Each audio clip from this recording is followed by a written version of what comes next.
Charlie also went one-on-one with fugitive former Nissan CEO Carlos Ghosn. Ghosn fled Japan, for his native Lebanon in a daring escape that stunned the world late last year. Take a listen to this.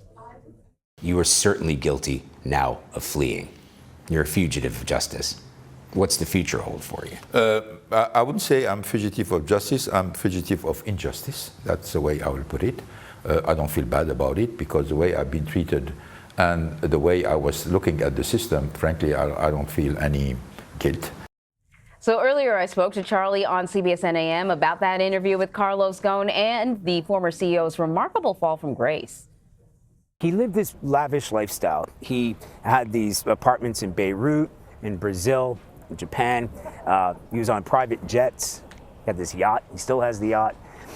And what the Japanese prosecutors believe happened is that he was hiding some of his income. And he hasn't really denied that. He said it was put off to the side, but that had to do with shareholders. And his argument was, if something like that happens and the CEO is suspected of doing something that the shareholders don't agree with, normally they keep that in-house. He even said the Japanese prime minister was thinking, why did you make this a criminal matter?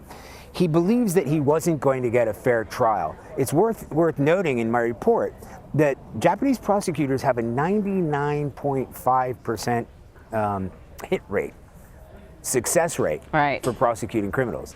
So, you know, again, they're either really good at their jobs or somebody's not getting a fair trial. So he didn't think it was ever going to happen, and they kept delaying it. So when he had that chance, he made a run for it in spectacular style. And yes, the big question was about the box, which I pushed him on, and he finally came clean with it. So, okay, wait, before you get into that, because we want to play some of that too, because you did sort of towards the end of the interview, you did this kind of like rapid fire thing, yes, no, yes, no. Let's play some of that, and then we'll talk about his answers. Just yes or no, innocent of all the charges?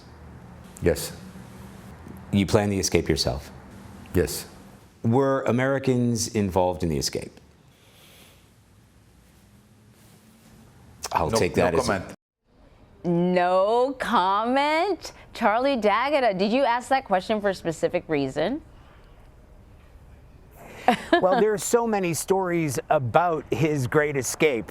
The box was one of them, and he didn't want to admit to that. And the reason he didn't want to admit to it, he was being slightly cagey, but there were about 15 people involved in the escape, and he didn't want to incriminate any of them. So even saying that there was a box, admits that there was a box. Everybody knows about the box, we've seen it. And he essentially said, because I asked him, kind of trick question, I said, how did you feel when you were in the box? And he answered the question. He didn't say I wasn't in the box. So he was in the box, clearly.